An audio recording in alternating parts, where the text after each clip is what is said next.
how caring and giving he was. We'd like to start off some speeches tonight, or this afternoon, with Cary's mother, Wendy. She will have a few words to say to you all, and then we'll pass on to Cary's sister and Cary's niece, and also to Harvey. So I'll open the floor to Wendy, and she can tell you how wonderful her son was. My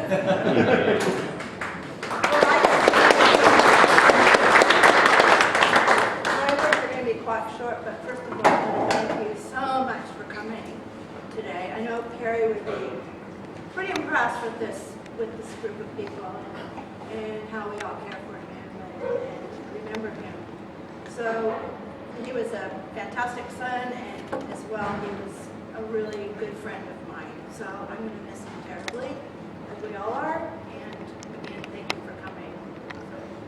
That's all I got to say about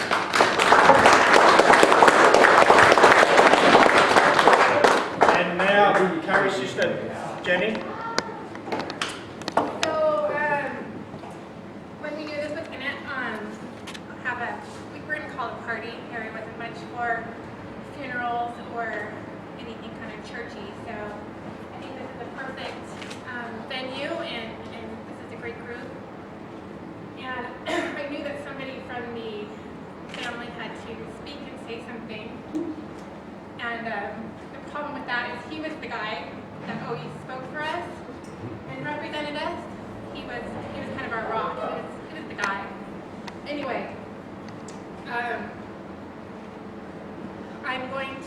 have a fear of speaking, and I'm very emotional, but I'm going to just try and say some light things. I'm not going to talk about his life because that was way too complicated and we don't have enough time. But I am just going to tell you about some of his other talents that you may not know he had. I know you all know Cary as a loyal, generous friend, a gourmet chef, a motorcycle enthusiast, a great bartender, maybe one or all of those things you knew him as. He was many things to many people, and it sounds cliche, but to know Cary was to love Cary, and the more you got to know him, the more you got to love him and adore him. Okay, first, Cary was a motocross fan.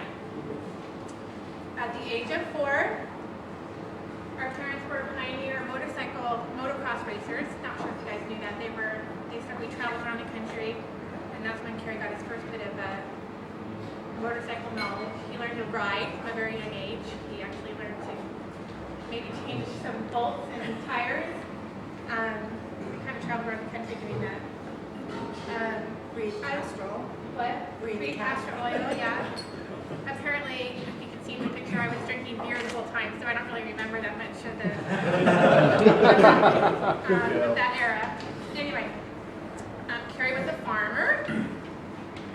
In the late 60s, my father decided to leave his wealthy upbringing and his conservative family and buy a piece of property in Northern California. And he said we were going to live off the land. We were going to farm the land. The problem with that is that his farm hands were, 6 and 7. So Cary, at the age of 6, he learned how to drive a tractor. We had a wood-burning stove only. We were, hippies, I guess you could say.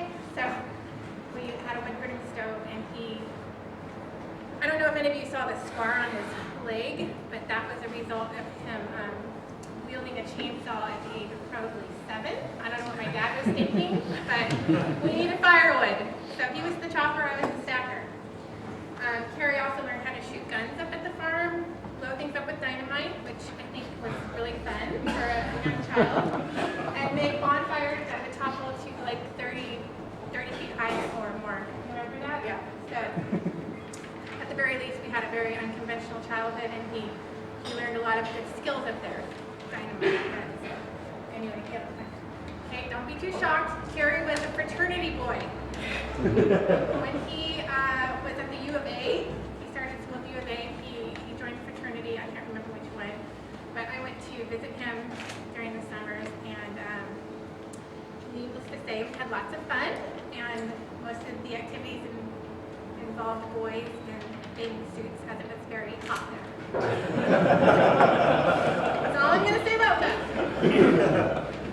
Cary was an avid rock climber. He discovered rock climbing in Arizona and quickly became addicted to the sport. And he spent all his extra time and his money on, of course, only the best equipment that could buy. He went over the top with rock climbing, and it was just kind of a neat thing to see. He took me rappelling once in the mountains of Arizona, and it was both completely scary and completely thrilling. Probably somewhat like riding a bike really fast around a curve, but anyway, it was one of his things he did. Cary was also an expert skier. The love of outdoors led him to Colorado, and he finished his school there. And while he was there, he volunteered as a mountain guide so he could ski for free on his days off. And he also became a certified rescue patrol. And that was kind of his thing. He was a real mountain man, and he just loved it. He was also a ski bum, and he worked in a ski rental shop, and he quickly became the manager. He didn't want to. He just wanted to work part-time and ski part-time, but he quickly became manager of a ski rental shop and learned the ins and outs of that, but not challenging enough for him, so he left Colorado, and the other thing about Cary is he spoke Japanese. And I can't remember if it was, well, I can't really remember why he went to Japan, but maybe we can all take a guess. That's funny, right? Anyway, I don't know if he got the job or if he went over there and got the job. He worked for a company over there, and he was able to travel around and explore, and he learned the language, which sounded great to me, but I could tell, but it always made me giggle when this big white guy would speak Japanese, and I thought it was so funny. He made me giggle. Anyway, he was there for about 3 years. He loved it. Cary, after that, he worked for the airline industry, and he figured out a way where it was best where they could work for him, and he ended up traveling to a lot of different places for free and always first class, and that's kind of why he worked that system better than anyone I know. My husband's an airline employee now, and it cracks me up when I think back to how Cary could work the system, and he eventually came up with the motto of if you don't go left, then get off.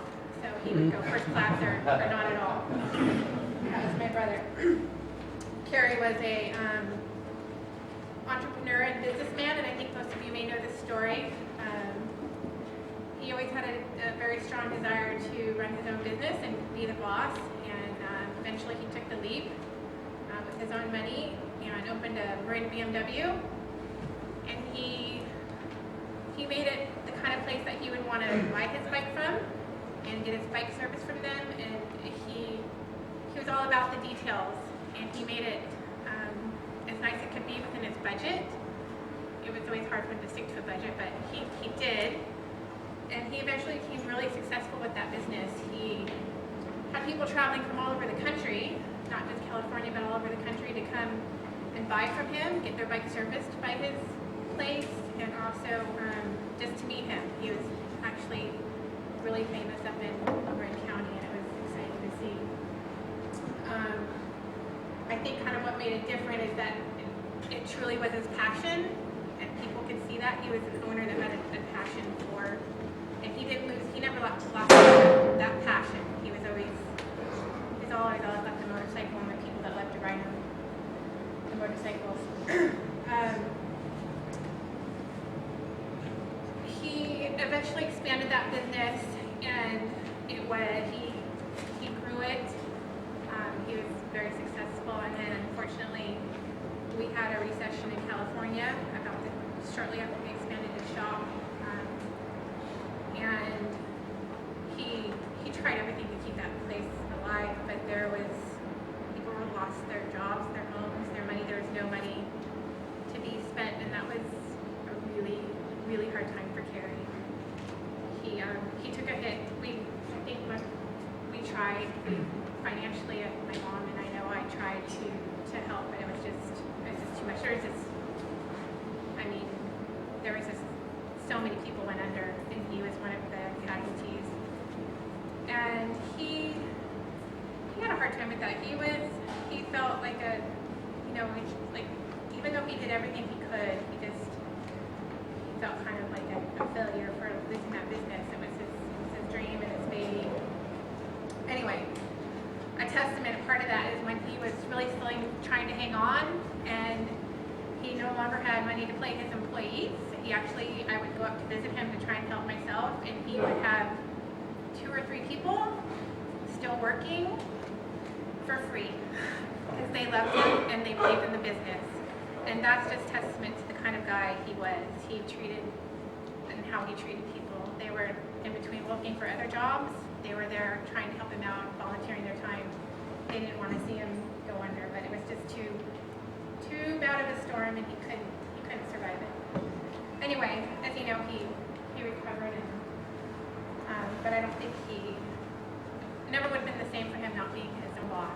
It's just something he didn't do. Anyway, Cary was a tennis player.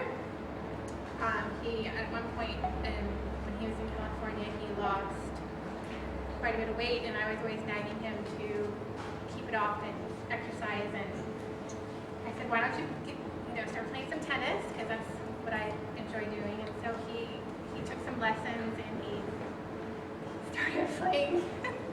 So he came up, and he got this pro to give us the lesson, and we were going to play together. And he was so cute. He had on his white Lacoste shirt, his white shorts, and super cute. And then we went to play lessons, and he was okay, but I figured out later it was more about the tennis instructor pro. It wasn't for me. So anyway, he was a tennis player. Cary was an uncle. I have 3 kids, and he was Uncle Cary to them. I would never consider him much of a kid person, but when he first met my daughter Kelsey, when she was probably 1 1/2, 2, he was just completely smitten. He took her everywhere. He made her giggle like crazy, and he would babysit whenever he was able. He even changed her diaper, which is crazy, right? It would get a little overwhelming when me and my 3 kids would go visit up in Marin, and it would get a little overbearing, and he would tend to comment on my parenting skills. And I was kind of laid back, and he would.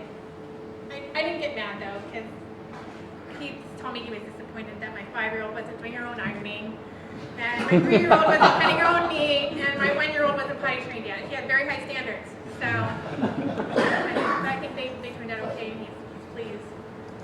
Cary was a dog trainer, sort of. He was very talented. He had 1 dog.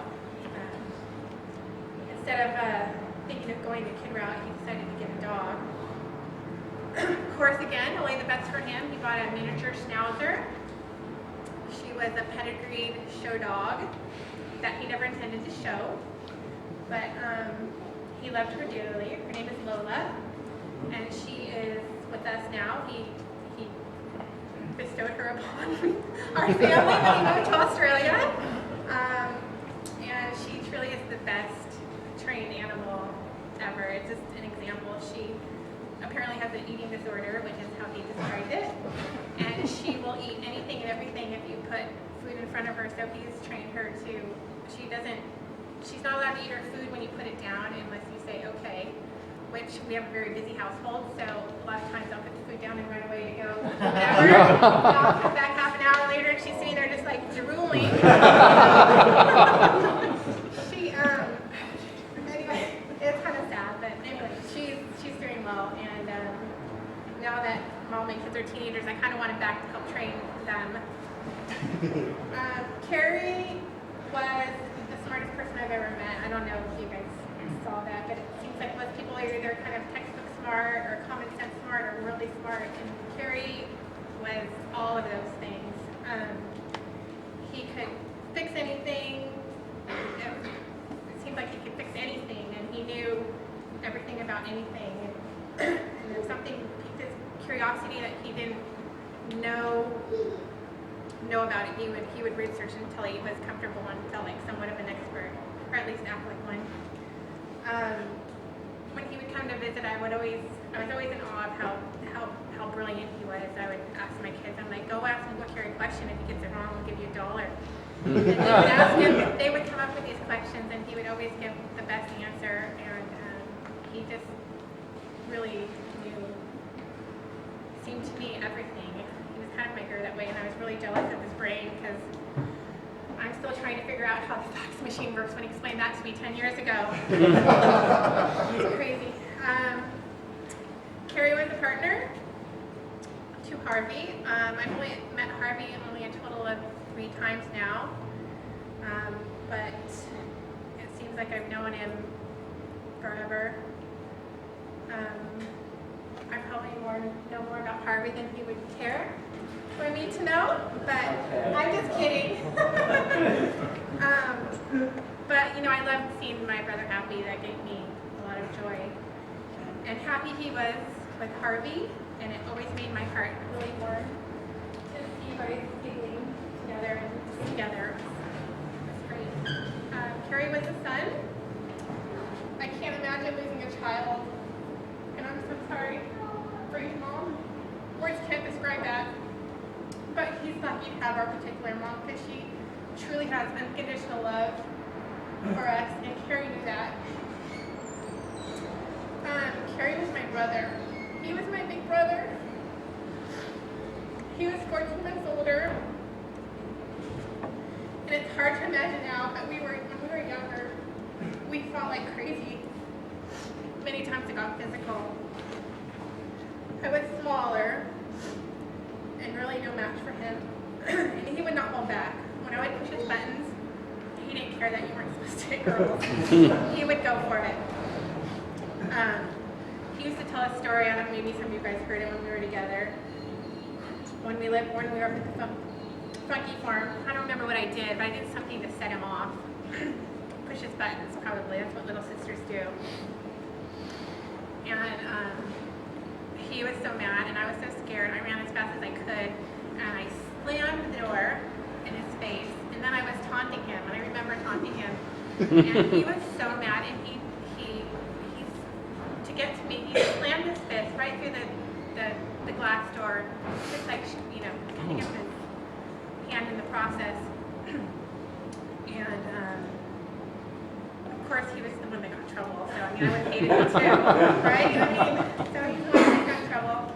Anyway, I just tell you that because we were just kind of where we've come from then. Anyway, we fought as teens too, and so much so that we couldn't even live in the same house. My parents were divorced, so we also split up just because we were so crazy together. I think we thought we fought because we were different, and we couldn't understand that when we were younger. He's very structured and organized, and he always had a plan of how things should be and how they should go. He was very responsible, he was a goal setter, and he always thought of the big picture, and I was like, oh my God. I was in the here and now, and I was just thought everything would always work out. That's kind of how I was when I was younger. Like, everything's gonna be cool, it'll work out. Anyway, that must have driven him crazy. As young adults, we reconnected and came to talk about our differences and how we related. We had much more in common than we ever knew. We were still very different people, but we accepted each other completely, even if we didn't always understand each other. He knew me better than anyone else in this world. He treated me special, and he always spoiled me. We could tell each other anything and everything. He was definitely my guy. I love him, and I can't imagine my world without him. And anyway, I hope you learned something about Cary. That's all I have.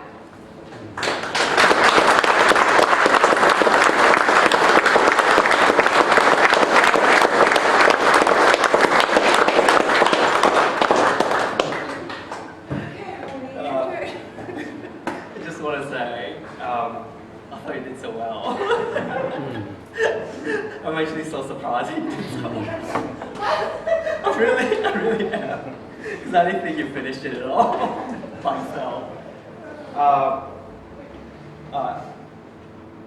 I think Jen has pretty summarized Cary's life. I won't go into detail of that. Probably I'll just share something that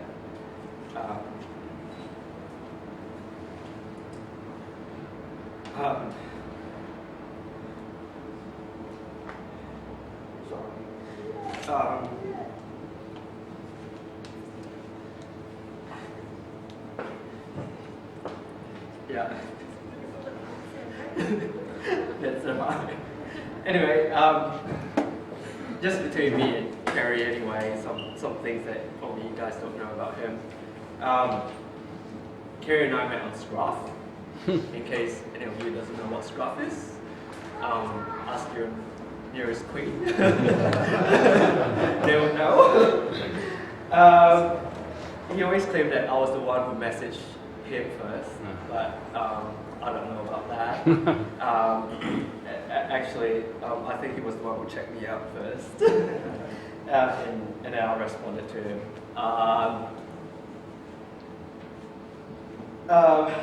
When we first chatted, I thought it was just going to be one of those, one of those online flirt that, you're going to chat for like a week. You guys know what I'm talking about. Never hear from him for about a week or two, and then have a chat again. Anyway, but it went further than that. Obviously, it actually became on a daily basis. We chatted, and true to his word, he came to visit, and he came to visit me for about 10 days, and he was waiting actually for his bike to arrive, but which never did. So he pretty much took off. He rented one of those juicy vans, and he took off. And first stop was Adelaide, and he actually met someone in Adelaide, and he actually had to put out to get free accommodation.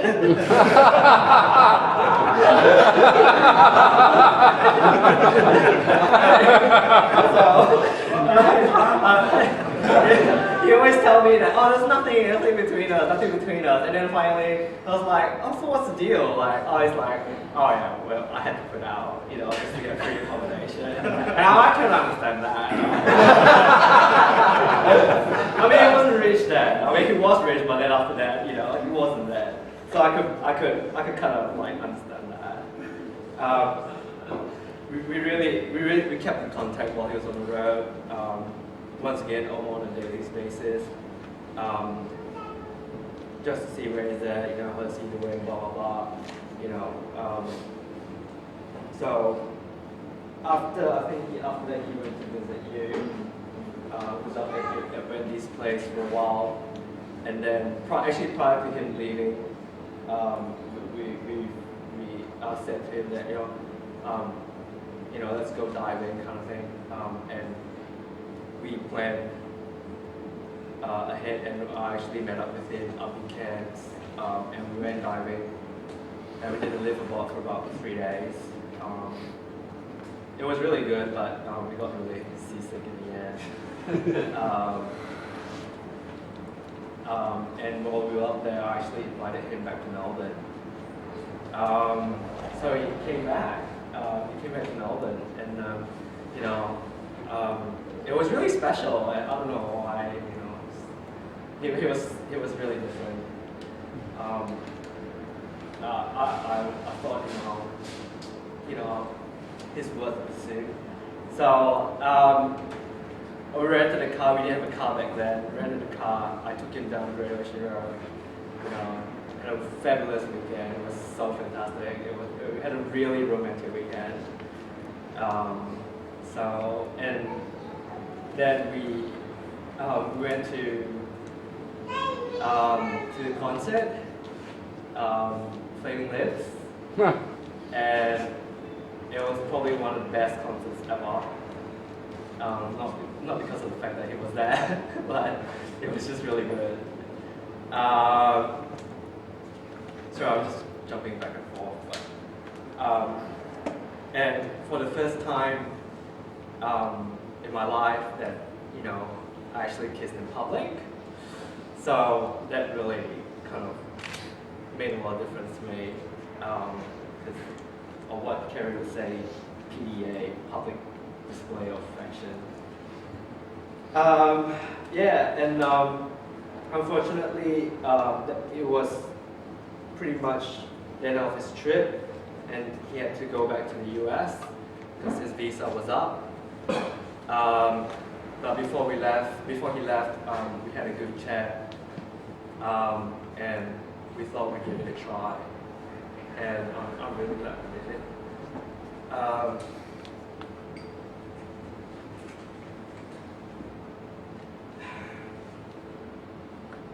Because it made so much difference. Anyway, go into details about how is he as a husband. He's so good. I mean, he's probably one of the best husbands anyone could have. Partner or love. You know, every time whenever I come home, you know, he always greets me with a hug and a kiss, you know, without fail, or even without demanding for it. Especially the fact that, especially on Mondays when I go for a workout, you know, I'll come back home. He'll make sure that, you know, I'll have a drink, a cranberry juice with lime. It's always there for me when I come back. And he'll literally, like, support me to the chair, and it's like, sit down. Don't worry about anything else. And then he'll take the shoes off of me.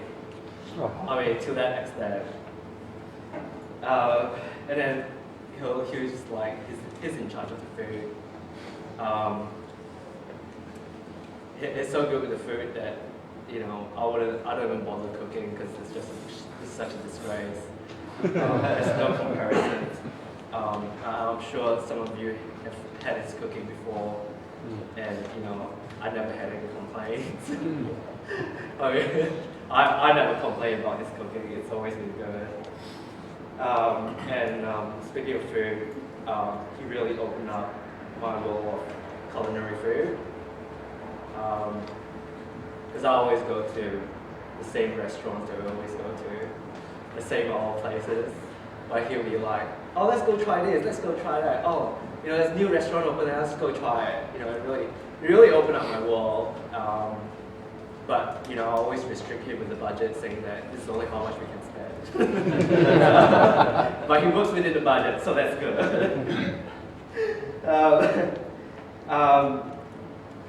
He's always been such a considerate partner. You know, he's always put others first before himself, actually, till the point whereby, you know, when he goes to the toilet, and he comes out of the toilet, he go like, floater alert, you know, don't say anything about it, you know, and he do all this, spray all this thing just to make sure that I don't complain about it. So, he always has a tendency to like pick up on how people talk, especially Max. Oh, darling.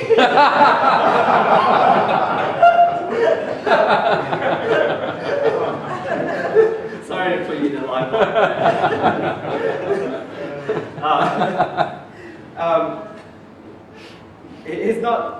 It's not all that perfect, actually. I mean, I suppose know what it is.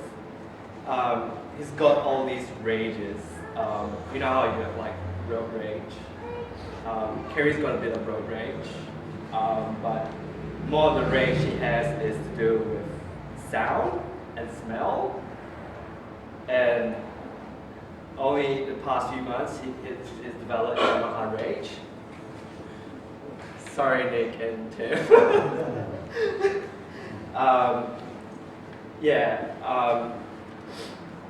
he's really sensitive to sound for some reason. I don't know why. And I actually grind my teeth when I sleep, and that's why Scott, you bought all those earplugs. It's not for motorcycling, it's for sleep. No, I made it up. Smell rage. He hates cigarette smells. He hates people smoking around him. He just hates smell. And unfortunately, I do have a cigarette every now and then. But I make sure that I brush my teeth and stuff like that before he gets back home, before I plant a kiss on him. That's when I do have a cigarette.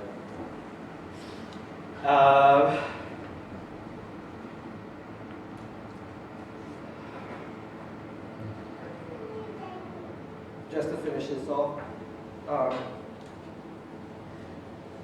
sorry, this is dragging. I couldn't ask for a better partner. He cared for me with his knowledge, his food, his cheekiness, his laughter, and most importantly, he's cared for me with his love. You know what they say about good men die young? Cary would definitely be the case. Cary, I love you so much. You know nobody how much I'm going to miss you.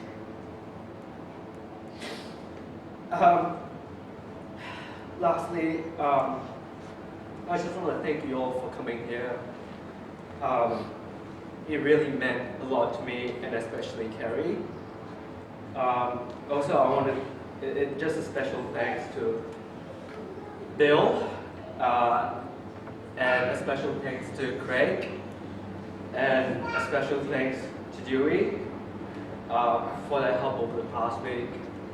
I don't think Wendy, Jenny, and I would have come this far without them and you guys' support.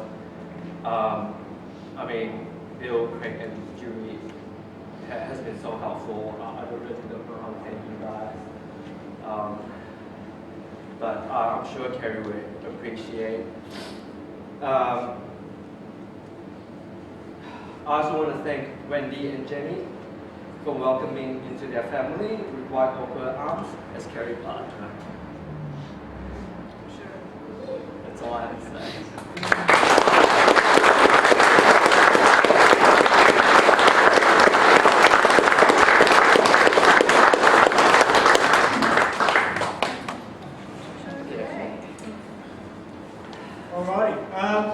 Now, forgive my rudeness earlier.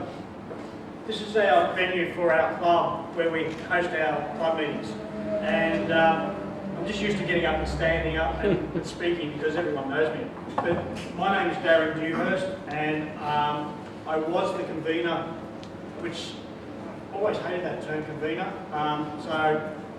President of the Gay Motorcycle Club. King Dewey. Correct. Because I hate the word convener, I decided that in my last 2 years as convener that I would be therefore known as King Dewey. Self-appointed. Self-appointed and monarchist and all that sort of stuff. Now, leading up to our last AGM, Cary said that he would gladly take it off my hands. And he wasn't even at our AGM, so we all voted him in without him even knowing it.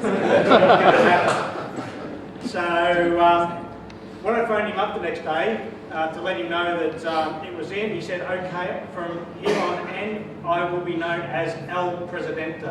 Because he didn't like convener either. So Cary was one of these people that, from the very first time I met him, was on a club ride, which I was leading. And I was on a K1200S BMW, which is quite a nice sporty bike. It handles twists and turns quite nicely. And I spent most of that day with this big guy on this big road dirt touring BMW, about 5 feet off my back tyre. And I thought, how the hell am I going to shake this guy? And so I just kept upping the pace and he kept sticking with me until eventually I found the crack in his armour.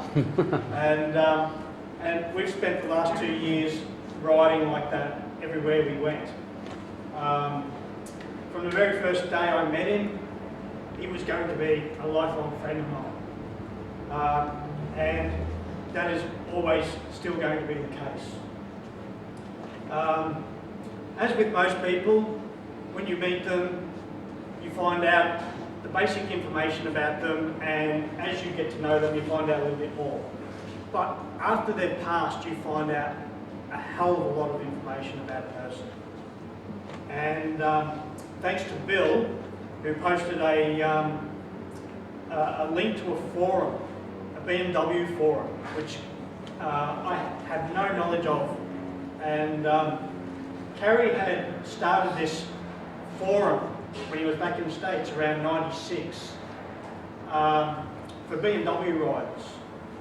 And I checked it out this morning again, and there's 8 pages of tributes to Cary. Now, I actually downloaded a couple and printed a few off. I've kept quite a lot here, but I'll only read a few. But most of you will recognise Cary in these. And to start with, Cary was a great man with a huge heart and audacious dreams. The whole thing started because Cary was on a rented Harley on a ride in Colorado with his dad. And they were passed by an 1100 RT going the other way. Everything is, as they say, history.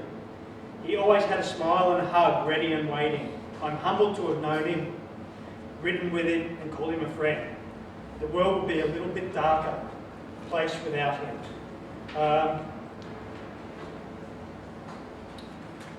Another one here is, goodbye Cary, and thank you so very much for what you created with your vision and passion. We are also very much greater for your efforts. We will miss you.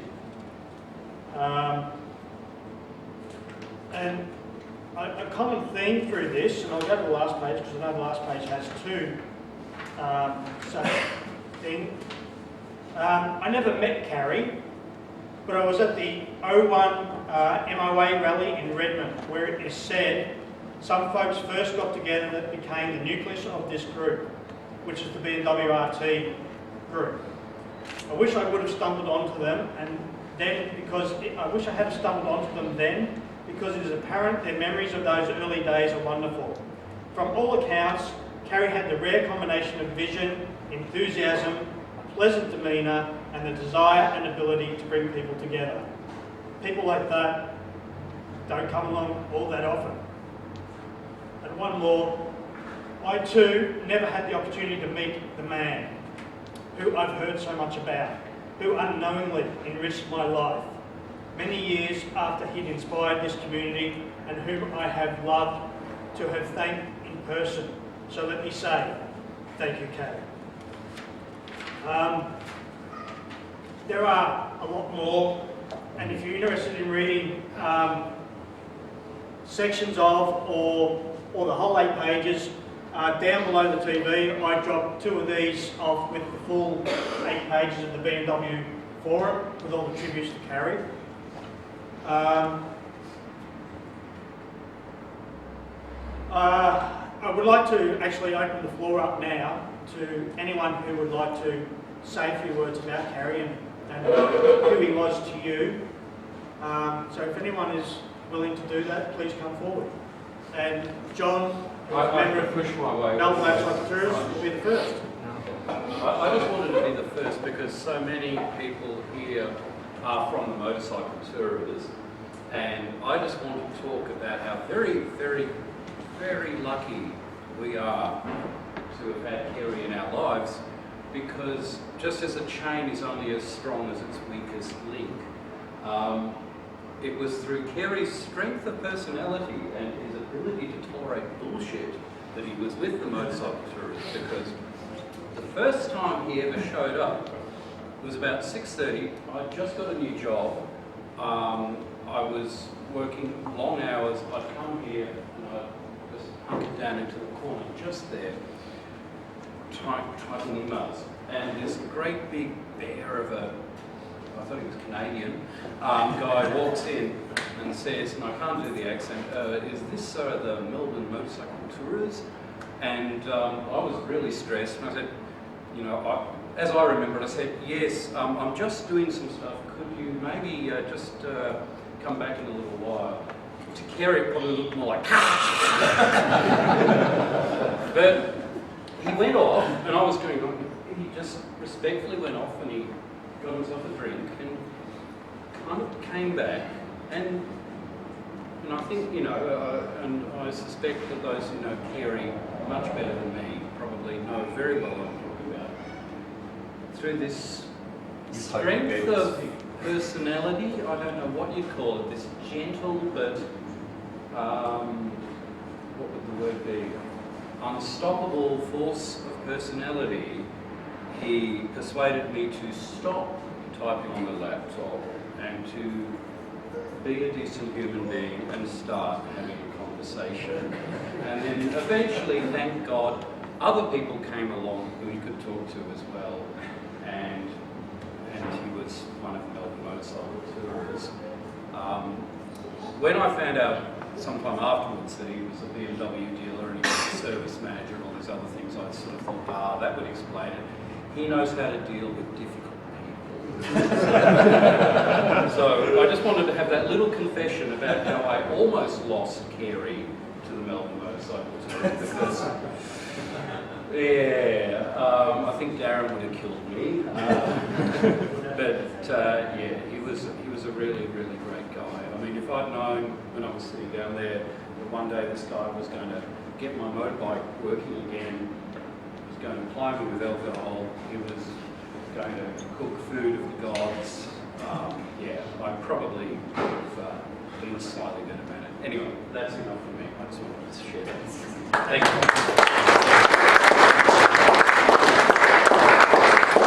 Is there anybody else who would like to come up and chat about Cary?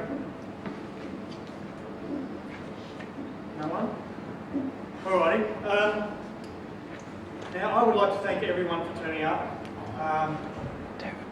We originally thought that it was going to be mainly Melbourne Motorcycle Tours members and just a scattering of Harvey and Cary's friends.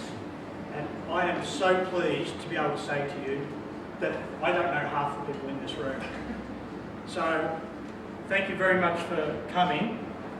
Now, there are a couple of other things I would like to mention while we're here.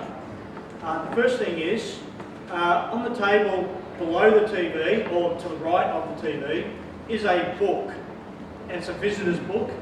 And we would like everyone to take the time to write a passage in the book about your friendship with Cary. Because we'd like to pass that on to the family afterwards, and we would like them to have wonderful memories of Cary and his friends through your writings. Hang on one second, I don't know what this is. Oh, sorry, I'll put my eyes on again. Apparently we have a telegram.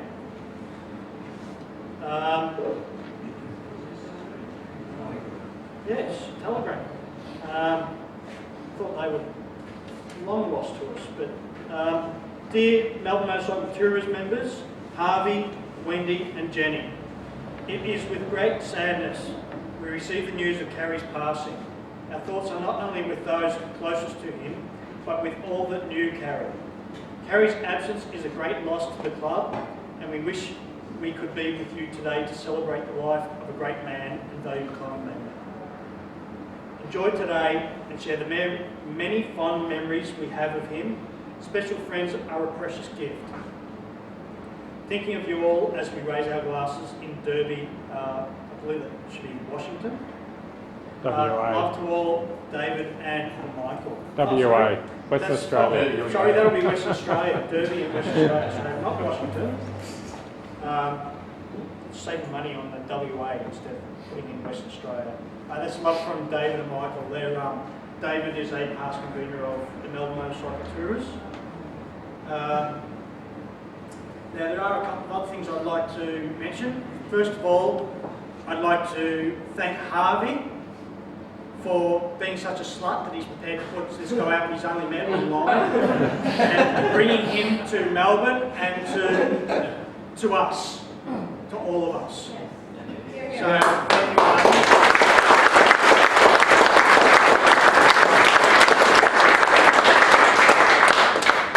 also like to thank Wendy for raising a boy with such wonderful manners. That was the first thing that I remembered about him, Wendy, when I first met him, is how polite he was as a man. And you can ask him any question, and as Jenny said, he would have an answer for you. The best thing about Cary, though, were his hugs. His hugs were amazing. Exactly.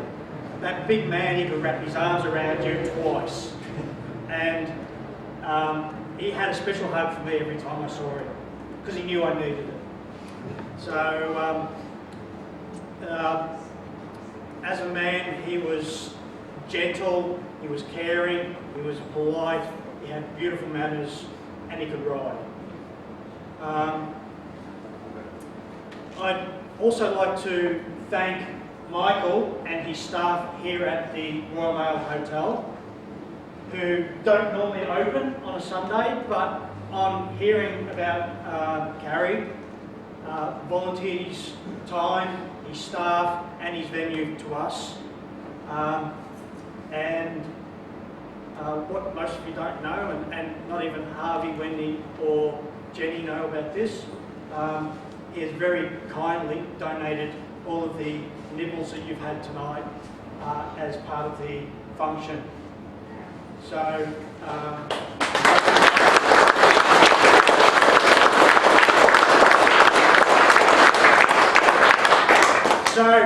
in Melbourne Motorcycle Tourers tradition, we're going to offer 3 routes for Harvey, for Wendy, for Jenny, for Kelsey. Also, Kelsey's made the huge journey from America to be with us today to celebrate her uncle.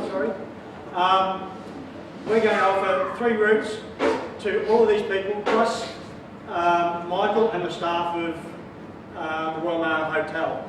So,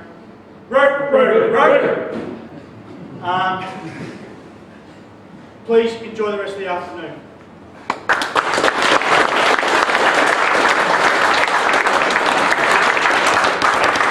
And fill out the walk.